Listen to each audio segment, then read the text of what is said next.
Good morning again. I'm Margie Engel, back to talk some more about Kids Quilt Camp. Today you can tell I'm in camp apparel, so I need to mention that we do wear very comfortable clothing at camp. Do not feel you have to dress up to come to camp. The kids will be there in their shorts and their shirts, and you may wear whatever you are comfortable in, and very comfortable shoes, of course. We're going to move on today to our blocks and frames quilt and continue from the last video. In the blocks and frames quilt, I have to make one correction from the former video. I misspoke and showed you the wrong way to put these together. I had this reversed. This is the correct way. The widest piece in this frame block goes in the center with the two thin blocks on either side. I had it the other way in the previous video. This is the correct way now. So what we do, of course, with the child to begin with is we give them their little bridge, let them start sewing on their bridge, and they proceed to go get ready to sew, and you've already checked out the machine. We put one narrow and one wide together, line them up extremely carefully. Still have the children do this and teach them that they really do have to look at both sides to see if they have it lined up. Otherwise, you wind up with the child doing this, and of course we're going to have holes in the quilts if that happens. So we line this up very carefully. However they have learned to pin, let them do the pinning. However they like to pin this way or this way, let them do that. And then they are ready to sew, and once they have sewed through their bridge, then they're ready. The next thing is, of course, they're ready to start lining these pieces up and continue sewing these pieces. Then after they've sewn this, you will continue with doing the narrow to the wide. We will continue putting narrow to wide, and we will sew them in chain fashion. The kids love to sew in chain fashion, and they love it when they get this, because now you'll see them waving them around and say, "Look, I made flags." Well, obviously now when they've done that, the next step is that you're going to come along and they're going to cut this apart with scissors. Now, this is where you have to sit there and be very sure that either you cut it or that you are paying attention with them. We want to, of course, cut off the bridge and then snip between each one of these, and then we'll go press, and we're going to talk about pressing at the end of the sequence. But what will often happen if we are slow with the children and patient and show them, okay, cut this, is they will snip, and they'll be in such a hurry, they'll snip a corner, and then of course that has to be re-sewn. So this is where you really have to come into play here and hold that while they snip those away. Because now they're going to, of course, go to the iron, press this, then they're going to come back with these pressed open, turn it the other way, and then sew the additional red stripe on this side. Once we've done that, actually you don't have to press that if you want to wait and put this on and then press. That's okay too. Whatever order you decide to do with your student and the availability of irons will work for that very, very well. We sew all of these blocks before we go any further. Don't let the child jump into, I want to see what this quilt looks like.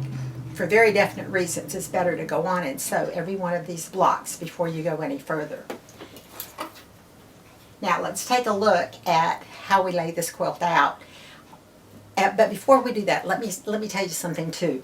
I'm often asked, why don't we cut long strips, 40 inches, 42 inches across, and let the children sew the strip sets. We do let them do that when they're in their intermediate year and advanced. This age child cannot handle sewing a 1/4 inch seam on 42 inches of fabric.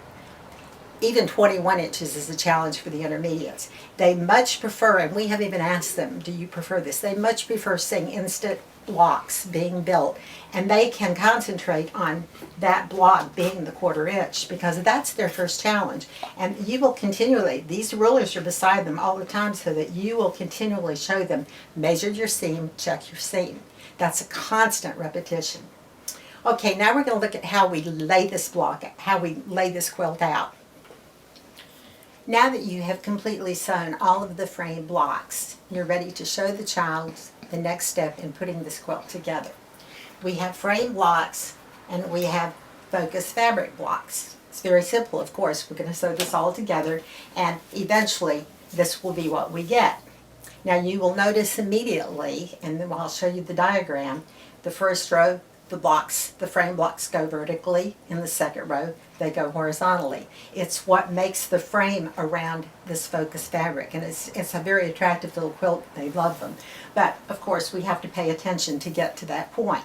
So what we do is we begin and show the child the diagram that is in the kit. It's very plain, and they immediately see it. And let them go ahead and just see what they're going to be doing. They're not going to lay this entire thing out yet, but let them see what direction they're taking. It's sort of like your first experience in looking at a diagram of a quilt. What you want to do next is to go ahead and have them pin sections together and make pairs. The first row, these are all vertical, so I would suggest that you just do 15 pairs, just like this. So you're going to put this here, pick your focus fabric, put it next to that, and of course have the student do the right. Now remember, we press this. Have the student pin these together and make sure the edges are matched, and that she pins this, then goes to the sewing machine. You will make 15 pairs like this, and then you will make 15 pairs like this.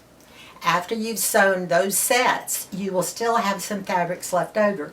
Obviously, so that when you do lay this quilt out, because after we sew the blocks together, we are going to lay out rows 1, 3, 5, and 7, and then we'll sew those together, and then they'll do rows 2, 4, 6, and on.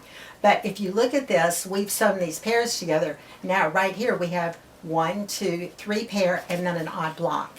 So at the end of this, here we are vertically, at the end of this, then we have to come ahead and sew one of these blocks at the end to finish the row.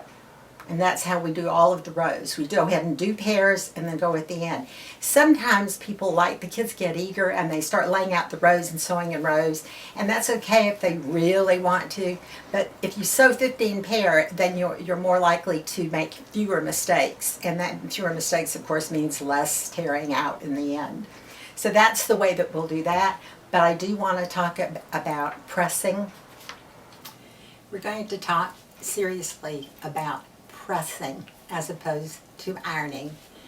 You will find that just as soon as your camper gets all settled in and thinks she's learned everything she needs to learn, you're going to look at her and say, now we're going to go to the ironing board and learn how to press.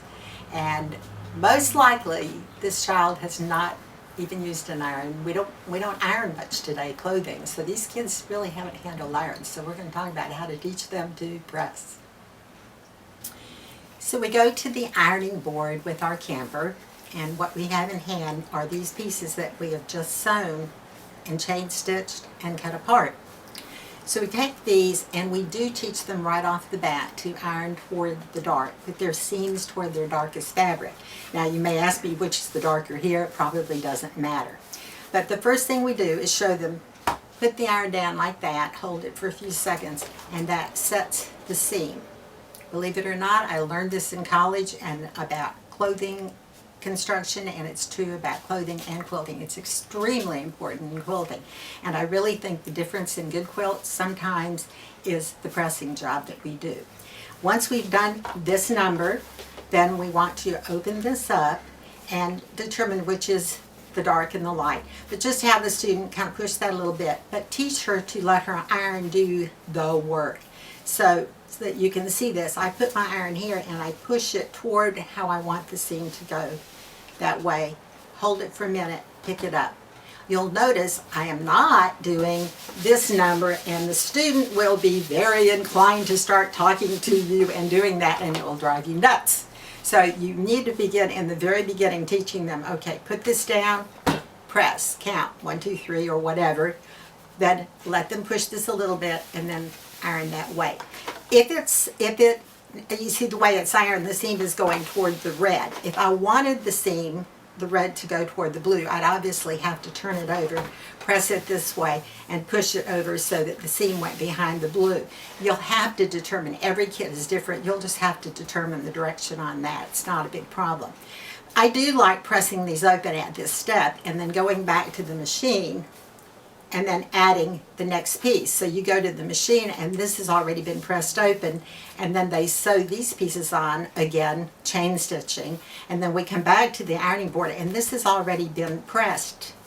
And this way they can come back and they can go through the same routine, but they're not having to fool around with this as much, and then they can do that. They will, of course, turn on the back to see.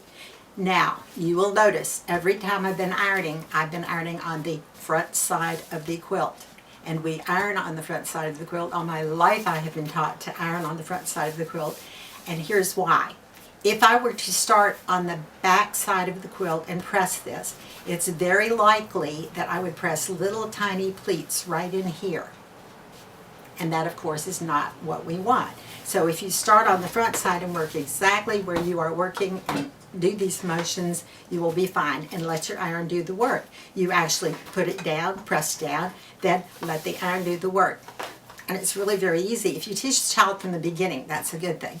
Now, do not put water in the irons. We do not use steam, and there are two reasons why we don't use steam. Number one is the obvious safety issue. Students have not seen irons before, and if we put steam in them, we run the risk of them burning themselves with the steam. Number two, I never use steam in my quilts until the very end when my quilt top is totally finished. Now you do what you want to do at home, but the reason we don't do this at camp is if we set something with steam and we've set it incorrectly, steam will move your fabric, and it's like friendly persuasion, only it will really push it permanently. So we keep it as a dry iron and we don't have problems. If you're ironing a back and there is a crease in the back that you can't get out, we have spray bottles of water and we simply spray them like we're doing Windex spray. Now the next ironing you'll be doing on this particular quilt is you'll be ironing rows. And I needed to mention that when you set your rows together, if you have a directional fabric, there are not too many of them. This happens to be one of them. And you'll notice there are even little different pictures, so we do alternate these two focus fabrics here. But if you do have a directional fabric, you'll have to make sure that that directional fabric is followed. Teach the child that right away. But now that we have pressed these other pieces, we come in with a row, and this is really easy. If you will come into the row, and I do like to set the seam like I showed you. If you don't get around to that, that's okay too, but I do that. Now, when I get on this side, I put the iron in the middle and push like that. I'm sorry. Wrong. I push toward this, and I come over here, and I iron here, and I push toward this. The reason we're pushing toward the focus fabric every time, you already know. By pushing toward the focus fabric every time, and then getting to the next row, we've already alternated these little seams, and they will nestle, when they're pushed together, they will nestle into each other. The other thing I need to show you is the children have not ironed before. I mentioned that in the beginning. Teach the child to set the iron down like this. You will be amazed. When the child is done, she'll set the iron down and leave it. I learned this the hard way. If the child keeps persisting in putting the iron down like that, pull one of these up. We have them there, and have her put it on there. At least we won't have a fire in the meantime. They really are so intent on ironing that they don't think what they're doing, and they put that iron down like that, and somebody gets talking, and the next thing we know, we have an issue with the hot iron. So I think that kind of reviews ironing for you. I know pressing, I should use the word pressing, and I know that you both iron your clothes and press your quilt. But just remember, the kids have never done this before. This is new. And let them do it. Start off with them and show them how, but don't run over and press for them while they're sewing something else. Let them do the work. They take great pride in that. In the next segment, we will actually put the finishing touches on our blocks and frames quilt.